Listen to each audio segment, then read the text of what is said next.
Hare Krishna Prabhuji, Dandavat Pranam. Thank you so much for choosing and joining with us. हरे कृष्णा माता जी।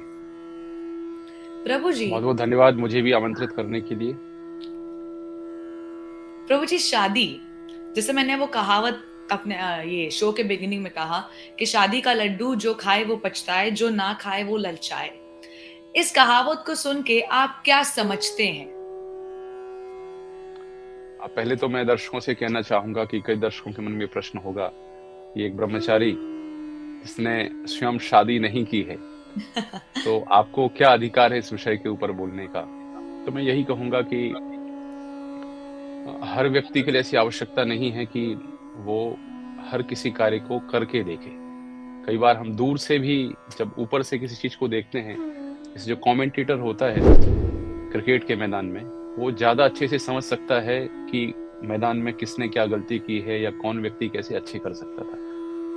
तो आज के इस एपिसोड में मैं दर्शकों से यही कहूंगा कि मुझे ऐसे ही समझे कि मैं दूर से, चूंकि समाज के अंदर ही हूँ और शास्त्रों की दृष्टि से हम ये देखने का प्रयास कर रहे हैं कि जो विवाह है, जो कि 16 संस्कारों में से एक है और इस संपूर्ण मानव जीवन में, मानव जाति में एक महत्वपूर्ण हिस्सा है, और मुझे लगता है कि आबादी का 90-95% हिस्सा इस दौर से होकर के गुजरता है। कुछ ही लोग ऐसे होते हैं 2-5% जो या तो विवाह नहीं करते या नहीं होता, जो भी स्थिति हो। पशुओं की बात छोड़ दिया, यदि पशुओं की बात मैं इसलिए कर रहा हूँ क्योंकि आप देखेंगे, मैंने अपने जीवन में कभी भी कोई ऐसा इन्विटेशन कार्ड नहीं देखा जिसमें मेल डॉग और फीमेल डॉग के बीच में शादी हो रही हो। कभी ऐसे नहीं देखा कि हाथी और हथनी उनके बीच में शादी हो रही हो। तो पशु समाज में ये जो विवाह रूपी संस्था है, इसका कोई स्थान नहीं है। यहाँ इसकी कोई आवश्यकता नहीं है। ना उनको ये पता होता है कि विवाह करना है, बल्कि जैसे उनकी इच्छा होती है, जैसे अपनी मन मर्जी के मालिक होते हैं, जिसको जिसके साथ जाना है, जिसको जिसके साथ रहना है, जिसको जिसके साथ जो करना है, सब कर सकते हैं। लेकिन जब मनुष्य समाज की बात आती है माता जी, तो ये सारी चीजें मनुष्य समाज में बड़ी विशेष हो जाती हैं। तो आज जिस विषय के ऊपर हम चर्चा करने वाले हैं, आपके प्रश्न रहेंगे, दर्शकों के प्रश्न रहेंगे, तो मैं स्पष्ट कर देना चाहता हूं कि ये जो विषय है ये मनुष्यों के लिए है और मनुष्य की चेतना से ही हमें विचार करना है, मनुष्य की चेतना से हमें सोचना है।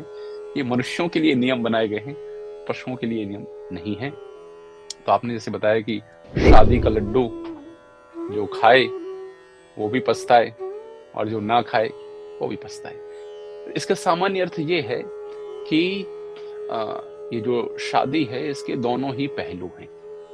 दोनों पहलू कैसे हैं? यदि कोई व्यक्ति नियमों के विरुद्ध जाकर के वैवाहिक जीवन में रहे तब वो भी परेशान होगा, और विवाहिक जीवन में नियमों के अनुसार रहे तो वो संतुष्ट रहेगा। ऐसे ही अविवाहित जीवन में, जैसे ब्रह्मचारी सन्यासी का जीवन है, यदि नियमों के विरुद्ध जाकर के वो कार्य करेगा तो वहां परेशान रहेगा, और नियमों के अनुकूल यदि कार्य करेगा तो वहां पर वो संतुष्ट रहेगा, प्रसन्न रहेगा और कंस्ट्रक्टिव, जिसको हम कहते हैं, कुछ अच्छा कार्य कर पाएगा।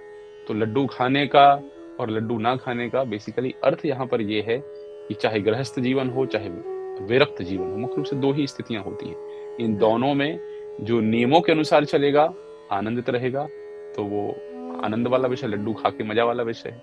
और यदि नियमों को तोड़ेगा, कोई भी आश्रम हो, गृहस्थ हो या विरक्त हो, तो पछताएगा, परेशान होगा, कष्ट उठाएगा, दुख में रहेगा। ये इस कहावत का मुख्य जो मोटिव है वो ये है। तो ये कहावत हमें मोटिवेट करती है कि हमें सिद्धांतों का पालन करना है, हम चाहे गृहस्थ जीवन में रहें या हम विरक्त जीवन में रहें।